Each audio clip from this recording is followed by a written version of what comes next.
안녕하세요. 저는 얼마 전에 똥을 밟고 크게 데인 뒤에 초대박을 맞은 30대 초반의 평범한 주부예요. 똥 같은 전 남편과 이혼 후 굉장히 다른 삶을 살고 있거든요.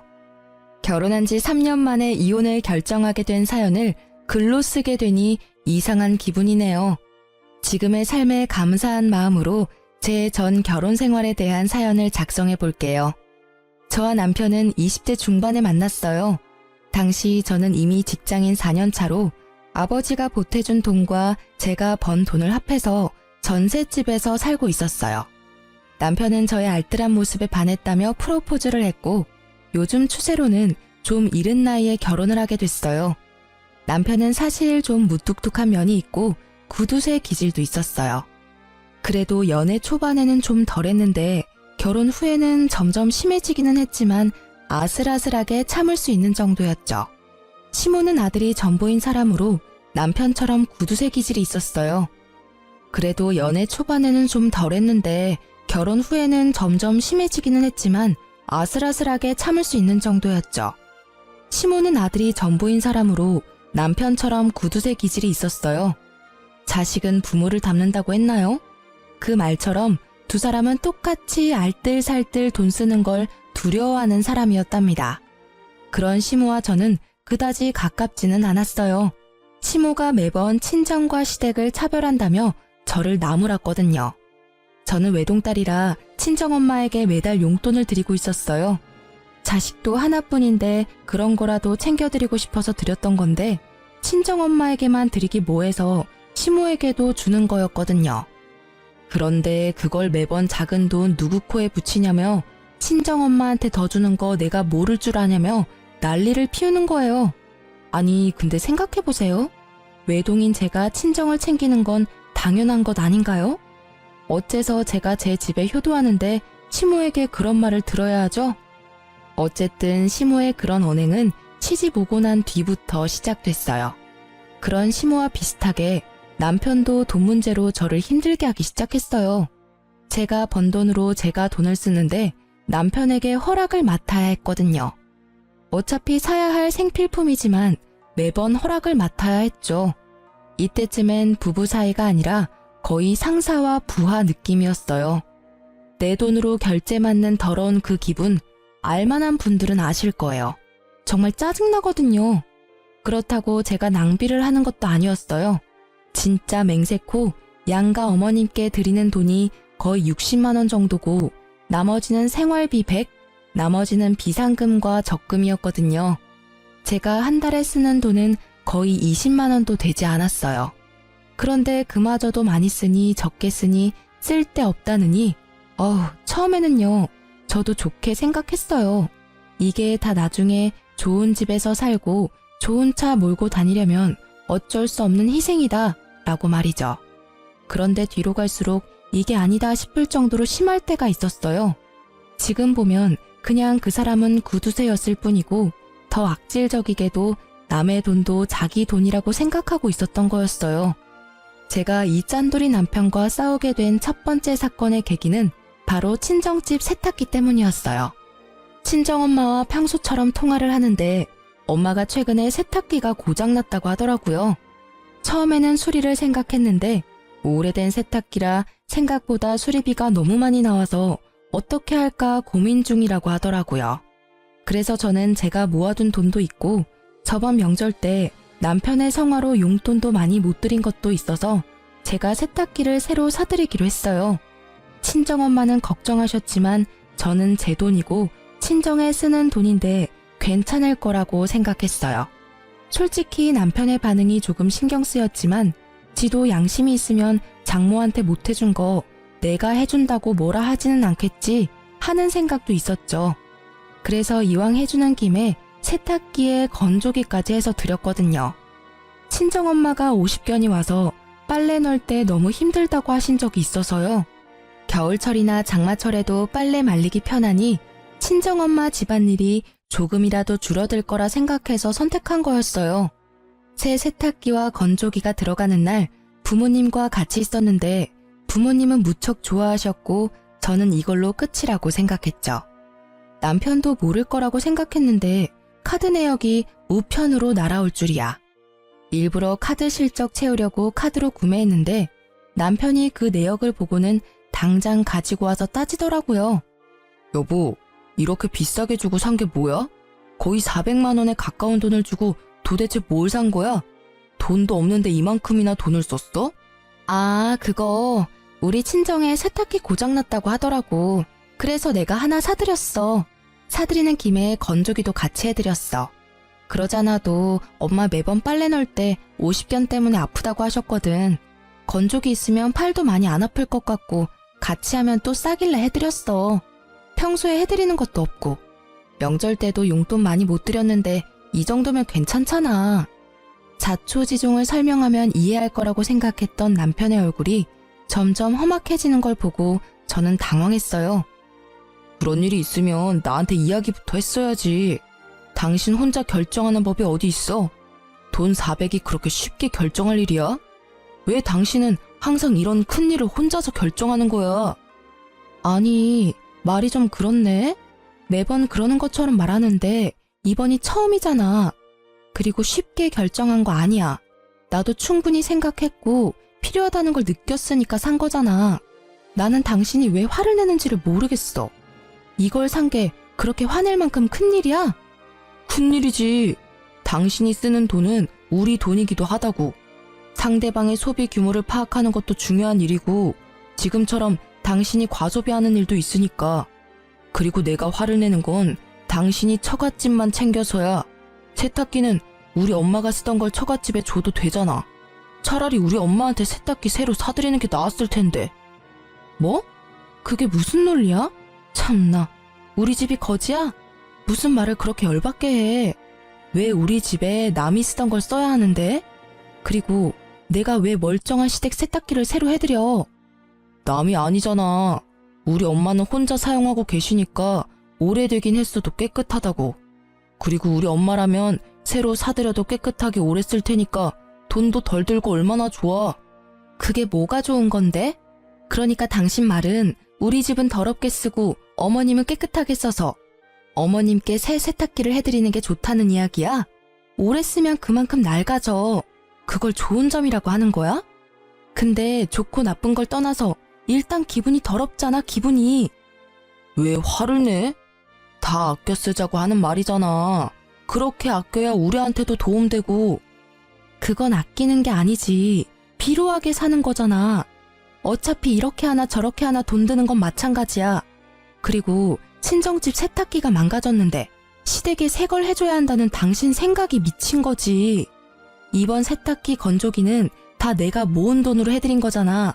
자기한테 돈 달라고 한 적 있어?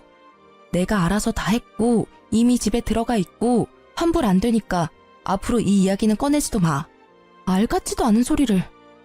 그래서 시댁에는 새 거 하나 안 해주겠다 이거지? 봐, 매번 똑같아. 넌 언제나 너희 집과 우리 집을 차별해.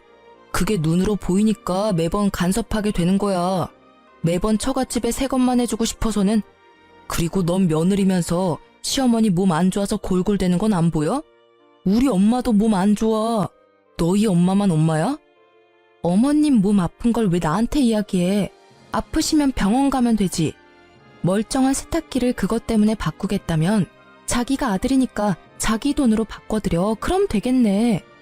그 생각 자체가 문제라고. 처가에 네 돈을 썼으면 우리 집에도 네 돈을 써야지. 그게 진짜 차별 없이 대우하는 거 아니야? 와, 진짜 웃긴다. 그럼 양가에 돈 한 푼 안 주는 당신은 차별이 없는 거야? 그리고 차별하는 거 아니라고 분명히 이야기했어. 매번 일할 것도 없고. 이렇게 큰 금액 나간 거 이번이 처음이라고. 용돈도 양가 부모님께 똑같이 내 돈으로 드리고 있다고. 당신이 줄 것도 아닌데 왜 자꾸 나한테 뭐라고 하는데? 진짜 차별하는 게 뭔지 보여줄까? 어? 결국 반협박이 섞인 제 말을 듣고서야 남편은 입을 꾹 다물었죠. 그렇게 사태는 마무리되는 것 같았지만 쉽게 끝나지 않더라고요. 그렇게 싸우고 며칠 뒤 시모에게서 전화가 왔어요. 네, 어머님. 어쩐 일로 전화하셨어요? 예, 우리 집 TV가 고장났는지 나오지를 않아. 와서 한번 보고 고쳐주던지 해야겠다. 시모는 항상 무언가 원하는 게 있을 때만 먼저 연락을 했거든요. 이번에는 TV를 고쳐달라거나 사달라는 것처럼 보였죠. 네, 알겠어요. 제가 남편에게 잘 전해놓을 테니 조금만 참으세요. 그렇게 저는 시모의 전화를 끊고 바로 남편에게 전화를 걸었어요. 여보, 어머님이 집 TV가 망가졌다고 전화 오셨던데 와서 봐달라고 하시는데 수리가 될까 모르겠네. 워낙 오래된 TV라. 그래서? 그래서라니. 가서 한번 봐드리고 와. 내가 가서 고쳐지는 것도 아닌데 내가 왜 가? 남편의 말에 당황한 것은 저였어요. 지금 당장 가서 고쳐주겠다고 해도 모자랄 판에 왜 이렇게 새초롬하게 구나 싶었는데 남편이 저에게 한 방 날리더라고요. 당신이 당신 돈으로 엄마네 TV 바꿔주면 되잖아. 차별하지 않는다고 했으니 그렇게 해줄 거지? 그럼 너는 뭘 해줄 건데? 뭐? 내가 왜 해줘야 되는데? 당신이 알아서 하라니까. 그게 차별하지 않는 거지. 장난치는 것도 정도가 있거든? 야, 친정집 세탁기 고장났을 때 네가 돈 한 푼이라도 냈어? 땡전 한 푼 보태준 적도 없으면서 뭐? 나더러 시어머니 TV까지 해내라고? 네가 친정집에 뭐라도 해주면 나도 해줄게. 그러니까 뭐 해줄 건데? 너 해주는 거 봐서 시댁에 해준다니까? 내가 돈 한 푼 안 냈다고 잔소리하지 말라고. 나는 아끼자고 분명히 이야기했잖아. 그런데 그만큼 큰 돈을 나랑 상의 없이 쓴 건 분명 당신 탓이지. 왜 나한테 화살을 돌려?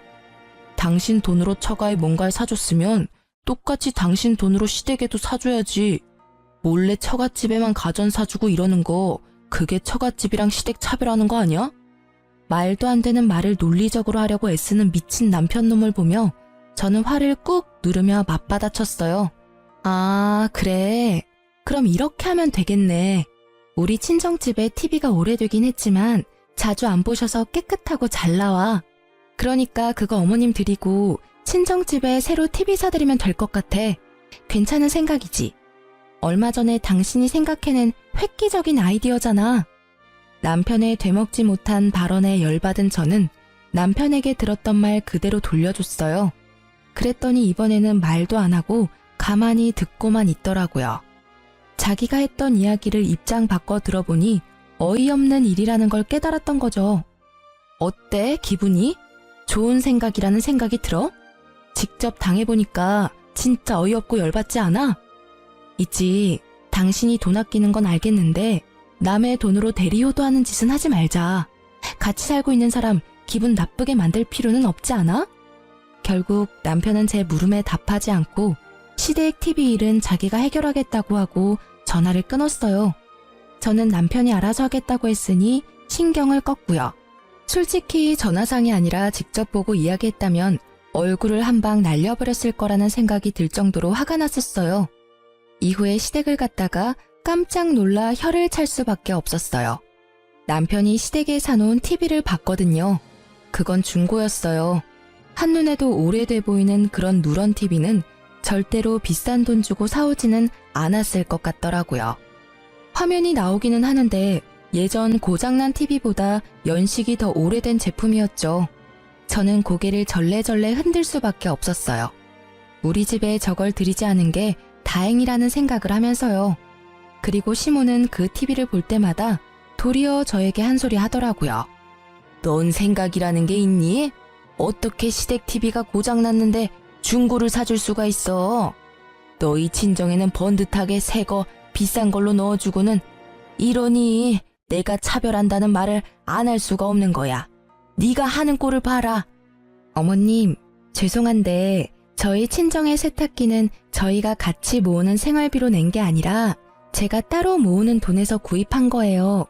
어머님 댁의 TV는 남편이 알아서 하기로 해서 저는 잘 몰라요. 이렇게 오래된 모델을 가져온 이유가 있겠죠. 보나마나 네가 중간에서 또 바가지 긁었겠지. 그러니 아들이 나한테 이런 걸 사다 준 거 아니냐. 그리고 처갓집에 좋은 걸 해줬으면 시댁도 좋은 걸로 바꿔줘야 형평성에 맞는 거 아니니? 이 집안에 시집 와서는 여전히 친정에 마음을 두고 있으니 객식구밖에 더 되는 거 아니겠니?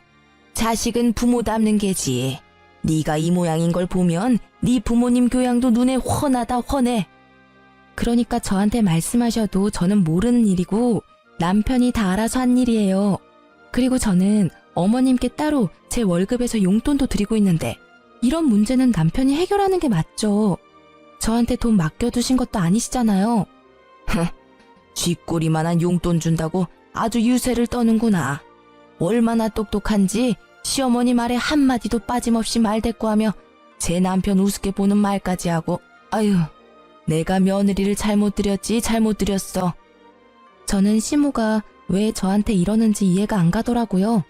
아니 TV를 중고로 사다 준 건 남편인데 왜 저를 혼내는 거죠? 그렇지만 남편이 사준 거라고 했더니 그 뒤에 그 이야기를 더 하지는 않았어요. 그렇게 이야기가 잘 정리되나 싶었는데 그리 쉽게 되지는 않더라고요. 남편의 구두쇠 기질은 날이 갈수록 더 심해졌어요. 그리고 그만큼 저도 시달리는 일이 많았죠.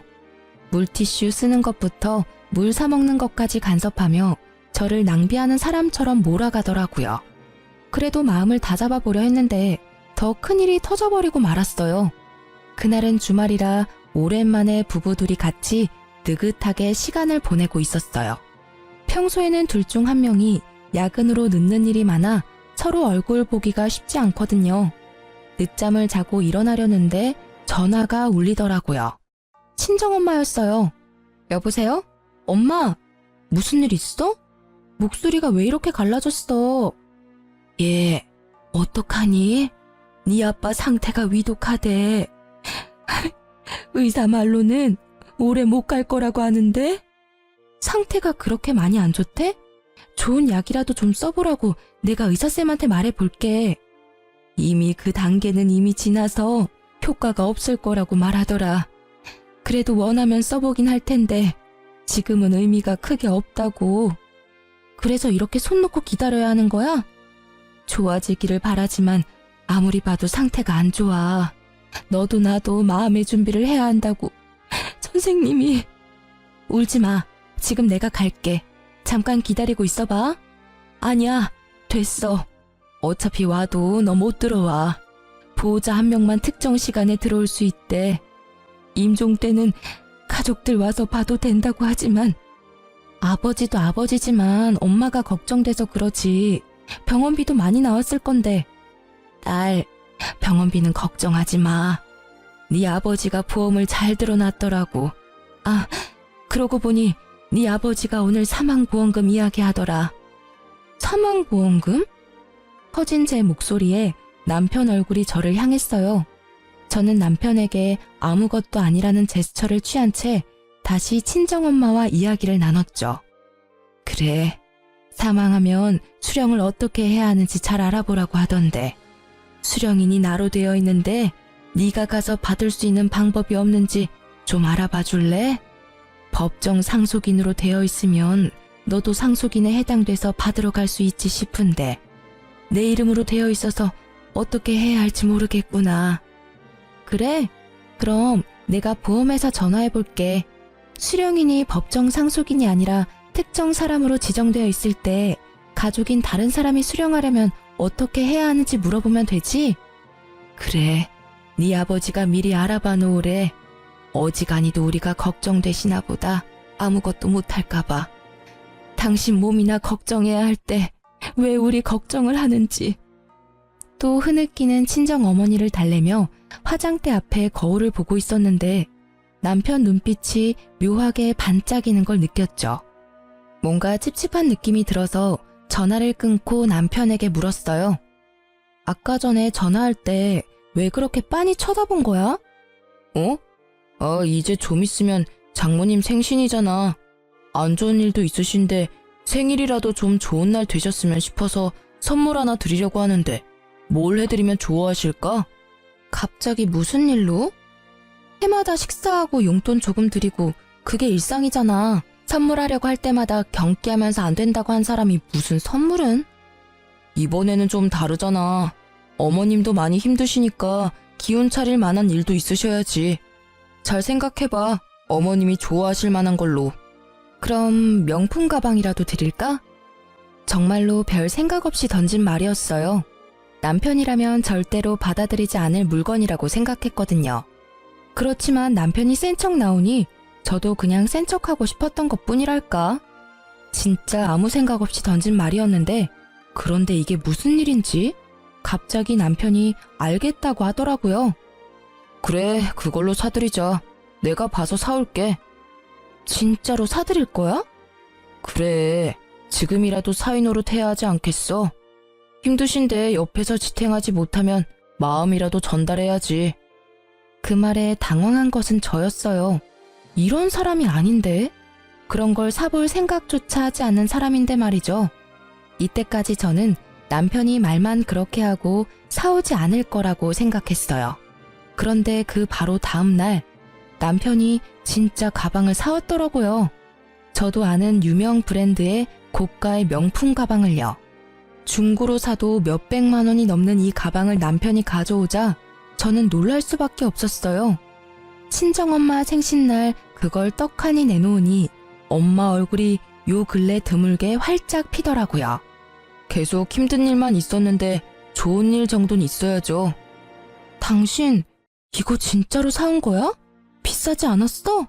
무슨 돈으로 이런 걸 산 거야? 한 1,000만 원 정도 주고 샀는데 살 때 이렇게 큰 돈 주고 물건을 사본 적이 처음이라 후덜덜 떨리더라고. 하며 남편이 너스레를 떠는 모습을 보며 저는 진심으로 남편에 대해 고마움을 느꼈어요. 그것이 고가의 가방이 아니라 하더라도 그 마음은 진심이었어요. 어머니가 힘들어하는 시기에 하나뿐인 사위와 딸이 맛있는 식사 대접에 마음을 다독여줄 따뜻한 선물을 해준다는 건 너무나 환영할 만한 일이니까요. 저는 그런 남편에게 진심을 담아 말했어요. 여보, 고마워. 엄마가 기운을 조금 차리신 것 같아서 나도 기분 좋아. 당신이 명품 가방 해준 것만큼 나도 잘할게. 뭘, 해야 할 일을 했을 뿐인데 너무 신경 쓰지 말고 장모님 잘 지탱해드려. 자주 만나 뵙고 연락도 하고 말이야. 그렇게 친정엄마 생신이 훈훈하게 끝나는가 했는데 그 다음날 시모에게서 시댁으로 오라는 연락을 받았어요. 무슨 일인가 하고 갔더니 시모가 노발대발하며 저를 잡아먹을 것처럼 노려보더라고요. 네가 네 남편을 어떻게 요리를 했길래 그런 비싼 가방에 돈을 들이도록 만들었어? 말해봐. 네가 뭐라고 시켰으니까 나한테는 생전 선물도 안 해준 명품 가방을 처갓집에다 갖다 바친 거 아니야. 차별한다 내가 말했지만 이렇게 티가 나도록 나를 무시할 줄은 몰랐구나. 알고 보니 저희 엄마 카톡 프로필이 수정된 걸 보고 시모가 개거품을 문 거죠. 사위가 선물해준 가방. 그리고 사진에는 선물 받은 가방 사진이 떡하니 있었죠. 저는 당황했어요. 사실 처음에 뭘 사줄까 하고 물었을 때 명품 가방이라고 대답한 건 저였으니까요. 솔직히 진짜 사올 줄 누가 알았겠어요. 그러니 저도 시모에게 미안한 마음이 들더라고요. 어머님, 진정하세요. 그 가방은 저희 어머니 생신 선물로 이이가 선물해준 거라. 어머님 생신 때는 제가 예쁜 걸로 사드릴게요. 생일까지 어떻게 기다리니? 그리고 너희들 진짜 이러는 거 아니다. 내가 돈 때문에 명품 가방 때문에 이러는 거 같지? 아니야.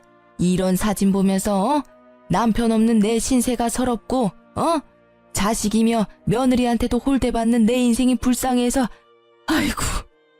말릴수록 더 심하게 과장되게 울고불고 하는 시모를 남편은 팔을 잡고 끌고 나가려고 했어요. 어머니, 잠깐 나가서 이야기해요. 조용한 데서 이야기 좀 하자고요. 놔, 내 전연한테 직접 들어야겠어. 너를 어떻게 구워 삶았길래 제발요, 따라오세요. 결국 시모를 끌고 가다시피 한 남편은 시모와 집 밖으로 나갔어요. 저는 걱정이 됐어요. 말주변 없는 저 사람이 제대로 말을 전달할 수 있을까 하고요. 정말 작은 걱정이었지만 이때는 너무 미치겠더라고요. 말 한마디에 진짜 시모의 분노를 살 수 있으니까요. 그래서 몰래 저도 나가서 이야기를 들으려고 했는데 마침 베란다 문이 열려 있더라고요. 시댁 집이 2층이라 당장 베란다 쪽으로 나가서 몸을 기울였어요. 처음에는 소곤거리는 소리라 안 들렸는데 최대한 집중하니까 잘 들리더라고요. 장인어른이 지금 위독하신데 곧 돌아가실 것 같아요. 근데 보험을 빵빵하게 들어놓으셨는지 사망보험금이 어마어마하더라고요.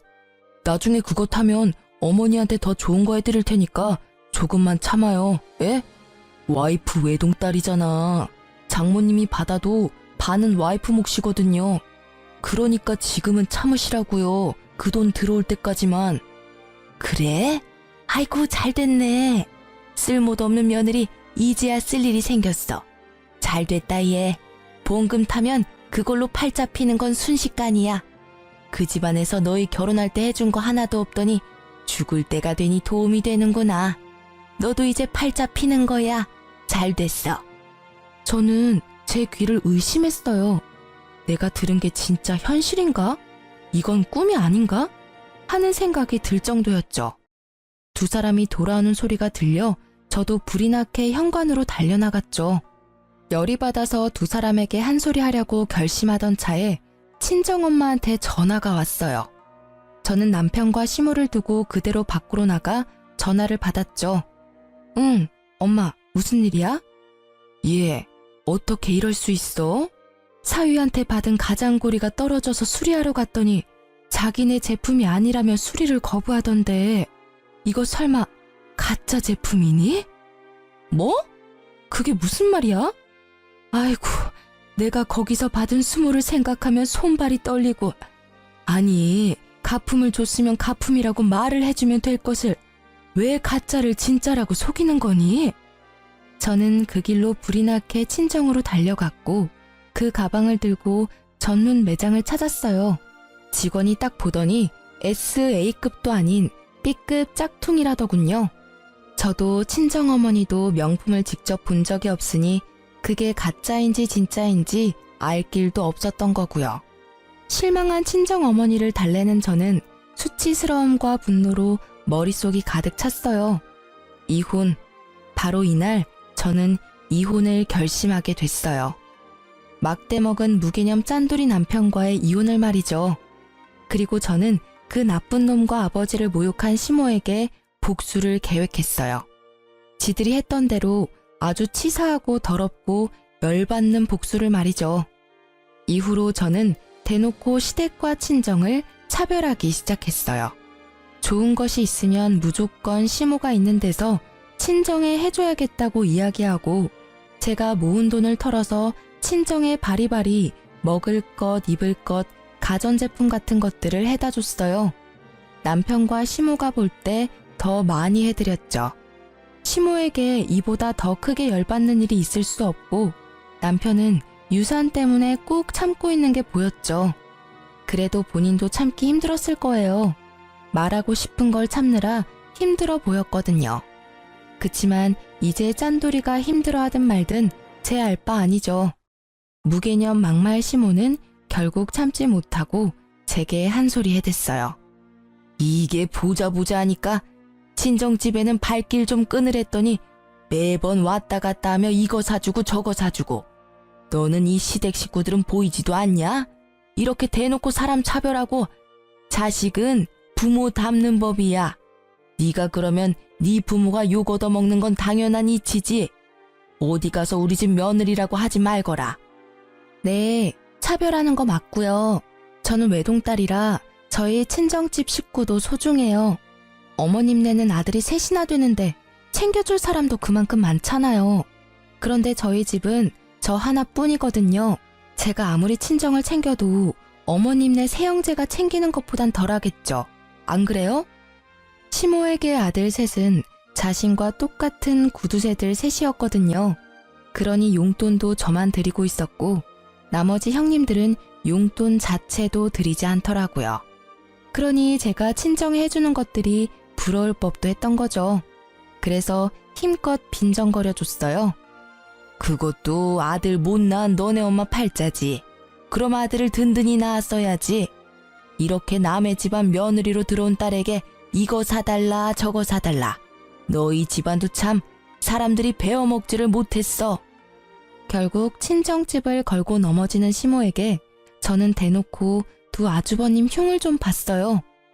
아, 그래서 어머님은 두 아주버님한테 잘 대접받고 계시나요? 연락도 자주 안 하시는 것 같던데. 형님들도 연락 없으시잖아요. 하긴 그것도 어머님 팔자시죠. 어머님이 매번 자식은 부모 닮는다고 하셨는데 그 말이 딱 맞네요. 두 아주버님도 어머님을 똑 닮으셔가지고 참 야무지세요. 그죠? 뭐? 인연이 이거 아주 못하는 말이 없네. 이제 막 가기로 결정한 거니? 이 싸가지가 없는 년, 막 떼먹은 년. 어디서 이런 벼락 맞을 년이 집안에 들어와가지고 불쌍한 친정집 챙겨주느라 시모 고생하는 건 눈에 보이지도 않지. 네 남편을 본받아.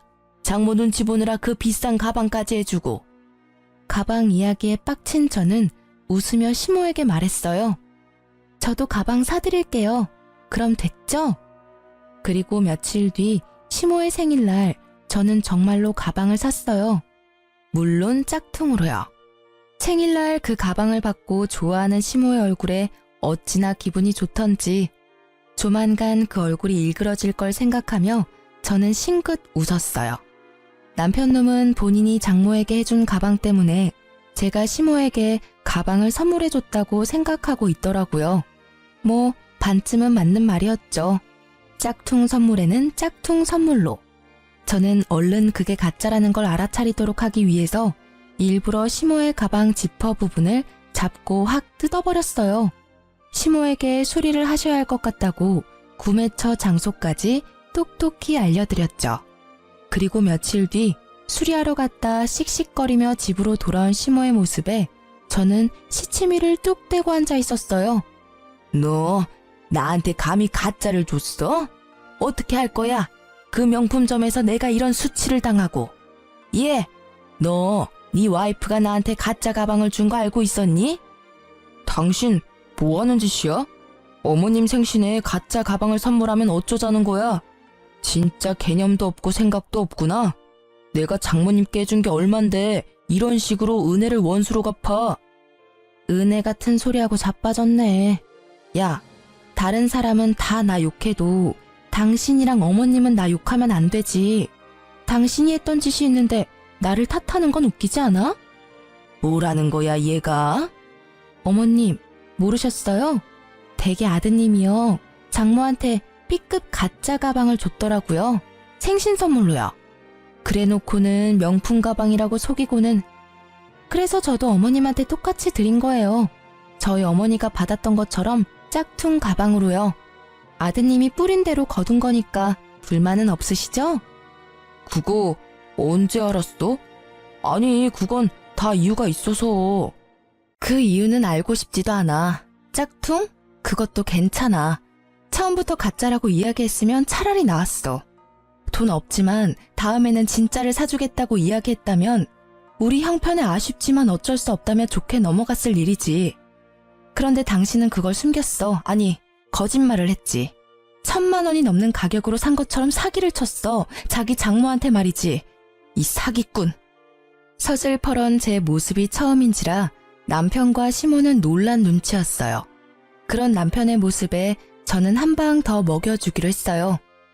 그리고 한 가지 더 말해주는데 그 일 덕분에 우리 엄마가 괘씸해서라도 나한테는 아버지 보험금 안 주겠대. 어차피 지정수령인이라 엄마한테 다 가는 거라 나는 한 푼도 못 받는다고. 뭐? 그게 무슨 말이야? 당신도 법정 상속인인데 왜 못 받아? 나도 몰라? 아니면 우리 엄마한테 직접 물어볼래? 진짜로 안 줄 생각인 건지.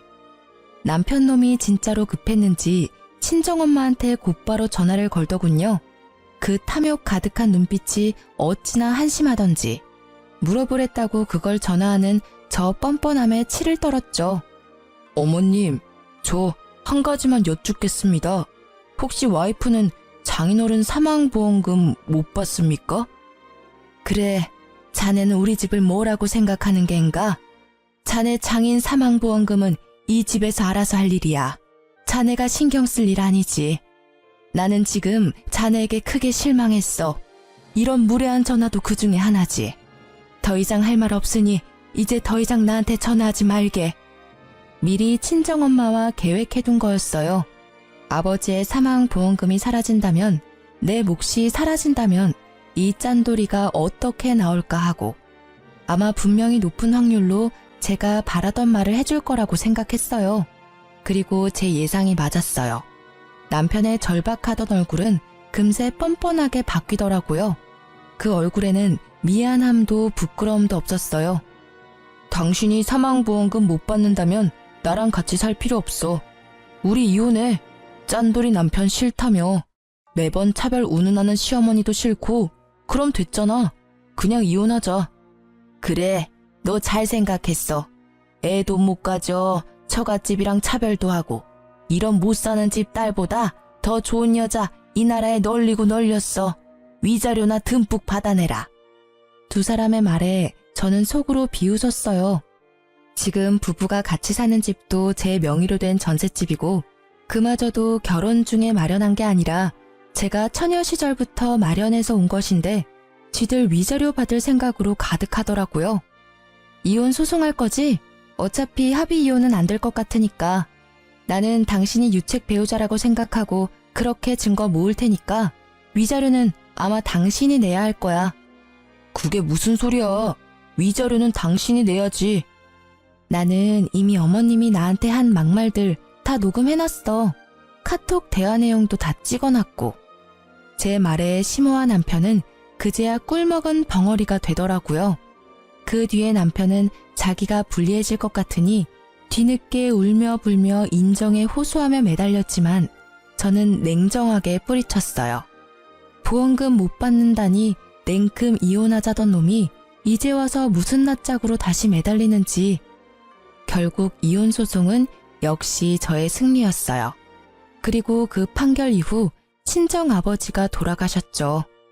친정엄마는 이혼한 제게 사망보험금의 반을 나눠주고 저는 보험금과 위자료, 전세금을 합해서 아주 좋은 집을 계약했어요. 그렇게 4년이 흘렀어요. 이미 저는 좋은 남자를 만나 재혼에 성공한 상태였죠. 내심 이번에는 절대로 짠돌이와 만나지 않으려고 조심 또 조심했는데요. 그렇게 만난 게 현재 남편이에요. 작은 상가를 소유한 남자로 결혼 직후 아기 천사가 찾아온 덕분에 저는 회사를 그만두고 아이 육아에만 힘쓰고 있었죠. 그러다 아이를 어린이집 보내고 남는 시간엔 남편 상가에 가서 일을 조금씩 도와주고 있었어요. 그리고 어느 날 남편 건물에 청소 여사님 면접을 보기로 해서 아기를 안고 건물 관리실로 들어갔어요. 그 안에는 면접을 보기 위해 온 연세 지긋해 보이는 여사님들이 계시더라고요.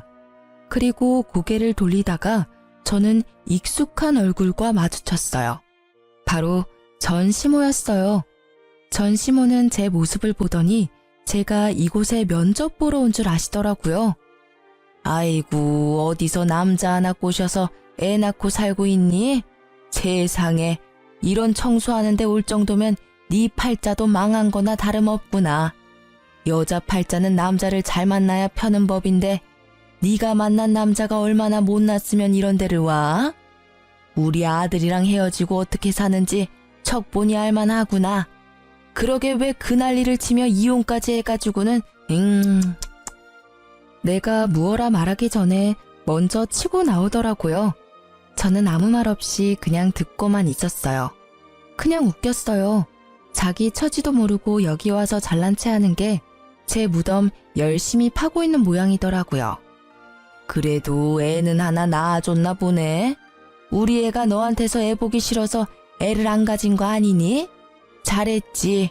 애라도 있었으면 얼마나 울고 먹었을 거야. 애 있다고 양육비 내놓으라 어쩌라 했겠지. 애가 없는 게 얼마나 다행인지.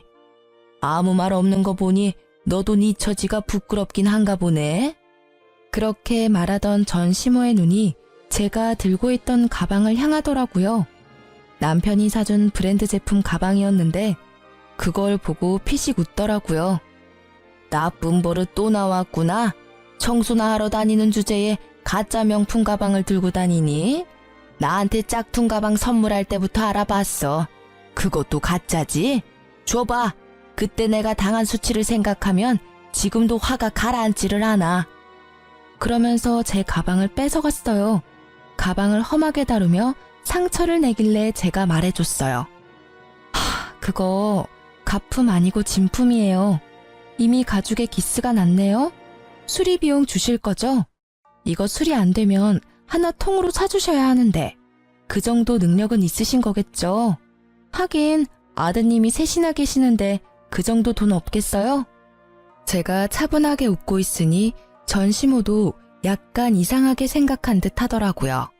제 가방이 바닥에 내팽겨쳐질 때 마침 관리실 문이 열리면서 관리 직원이 인사를 하러 나왔죠. 아이고 사모님, 왜 거기서 계세요? 여기 안쪽으로 와서 앉으세요. 사모님? 저는 전시모가 바닥에 떨군 가방을 들어 먼지를 툭툭 털어냈죠. 고개를 드니 전시모의 얼굴이 새하얗게 질린 게 보이더라고요.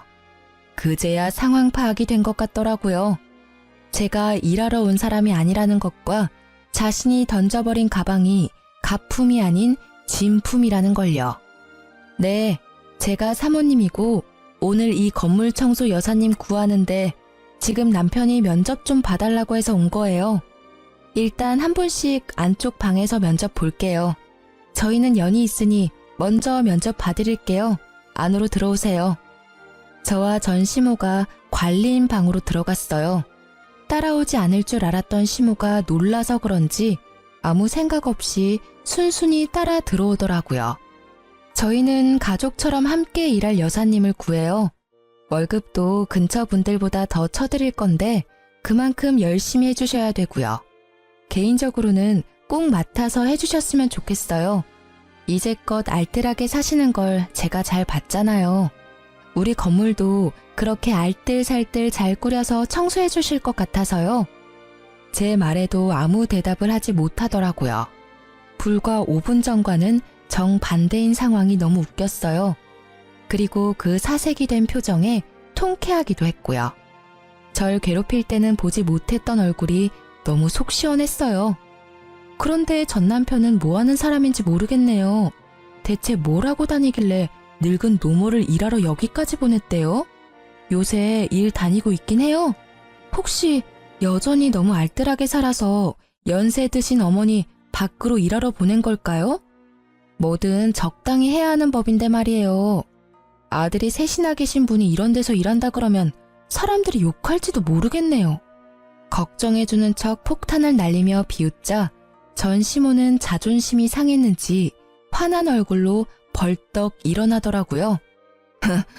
내가 이딴 곳에서 일할 줄 알아? 절대 안 할 테니 그리 알아. 저도 채용할 생각은 아니었어요. 받아들인다면 두고두고 갑질 제대로 할 생각이었는데 알아서 빠져나가더라고요. 나중에 전 시모가 왜 여기까지 오게 됐는지 주변 사람들에게 물어보니 아들이 셋이나 되는데 아무도 용돈 주는 자식이 없대요. 제가 있었을 때는 제가 드리는 용돈이 유일했던 것 같더라고요. 그렇게 자식 셋이 전부인 것처럼 굴더니 결국 용돈도 주지 않고 왕래조차 잘 안 한다고 해요. 본인이 뿌린 씨앗, 본인이 거둔 거죠. 그렇게 구두쇠같이 굴었으니 자식들도 똑같이 그렇게 큰 거죠. 그리고 며칠 지나지 않아 전 남편이 건물로 찾아왔더라고요. 저는 시모가 건물에 해코지하지 않을까 매일 나와보고 있었기에 그 사람이 왔을 때 딱 마주쳤죠. 너 잘 만났다. 야, 너 나한테 사기를 치고 이혼을 해? 너 보험금 못 받는다더니 다 받아 처먹고 나한테는 거짓말을 해? 왜 그게 잘못됐어? 나도 내 재산 지킬 필요가 있어. 네가 욕심내서 우리 아버지 보험금 노리는 거 모를 줄 알았어? 간도 크지. 어떻게 와이프 아버지 사망보험금을 노려? 그래, 그거 내가 탔으면 또 그 집구석에서 구워 삼겨지고 있었겠지. 정말 불행 중 다행이었어. 뭐? 이게 말이면 다인 줄 아나? 야, 이딴 작은 상가 하나 가지고 있다고 무서운 줄 모르나 본데 나는 니년 절대 용서 못해. 나한테 거짓말하고 이혼한 거니까 사망보험금은 토해내야지. 그게 맞는 거잖아. 그게 왜 맞는 말이야? 그리고 그걸 내가 왜 토해내? 아버지 사망보험금은 엄밀히 따지면 우리 엄마 거야. 그리고 이 건물? 이거 내 거 아니야. 내 남편 거지. 그러니까 남편 불러서 법적 대응하기 전에 얼른 꺼져. 앞으로 이 근처 얼씬거리지도 마. 알아들었어? 이 찌질아. 건물이 남편 거라는 이야기에 전 남편은 사색이 돼서는 말 한마디 못하고 나가더라고요. 아니, 와이프 아버지 보험금 못 받는다는 이유로 이혼하자고 했던 놈이 다시 찾아와서 이럴 줄은 상상도 못했어요. 정말 찌질함의 끝을 보여준 더러운 놈이었어요. 그 일이 있고 나서는 찌질한 전 남편을 본 적은 없었어요. 재혼한 남편이 제 이야기를 듣고는 눈에 불을 켜고 건물을 지키고 있거든요. 그래도 찌질이와 헤어지고 좋은 남자 만나서 다행이라고 생각해요. 지금 남편은 저희 친정에 너무 잘해줘서 가끔 미안할 정도거든요. 우리 집이나 시댁에서 뭔가를 사면 꼭 친정에도 사드리자며 먼저 권하니 제가 도리어 마다할 정도예요. 솔직히 우리 집에 너무 잘해주니까 저도 자연스레 시댁과 남편에게 더 잘하게 되더라고요. 뿌린 대로 거둔다는 말이 틀린 게 없네요. 이제 든든한 남편과 알콩달콩 잘 살아볼 거예요. 글 읽어주신 분들 모두 감사하고 행복하세요.